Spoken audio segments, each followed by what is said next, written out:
शेतकरी बंधूंनो, तुम्ही पाहताय कृषीधन यूट्यूब चॅनल. मी निखिल सनमळे आपले सर स्वागत करतो.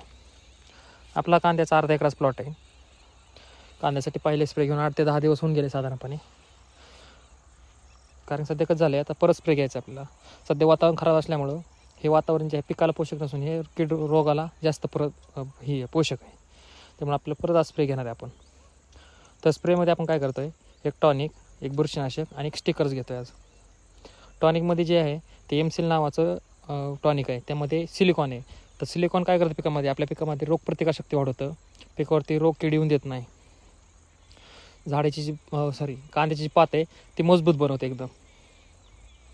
बुरशीनाशक जे आहे ते टाटाचा ताकद आहे, त्यात हेक्झा कॅप्टन आहे आणि NS क्रॉप सायन्स कंपनीचं स्टिकर जे सिलिकॉन बेस आहे ते आपण रेग्युलर वापरतो ते. असं तिन्हीच एकत्र मिक्सचर करून आपण स्प्रे करतो आहे. आपला स्प्रे चालूच आहे सध्या, पाहू शकतो तुम्ही. तुम्ही फवारणी करण्यासाठी त्याचा फ्लॅट पॉईंट नोझल वापरा, नक्की तुम्हाला चांगला रिझल्ट येईल. कारण साधारणपणे अर्ध्या एकरासाठी तुम्हाला 2 ते 3 स्प्रे लागतात, पंप लागतात. एकरासाठी 5 ते 6 पंप भरपूर झाले, 4 ते 5 पंप भरपूर झाले. ह्याच नोझल तुम्ही जर वापर केला तर नक्की तुम्हाला चांगला रिझल्ट येईल,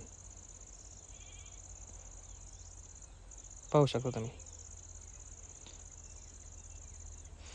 हा स्प्रेचा तुम्ही फवारा बघा, साधारणपणे नोझलपासून पुढे 2 ते 3 फूट जातो,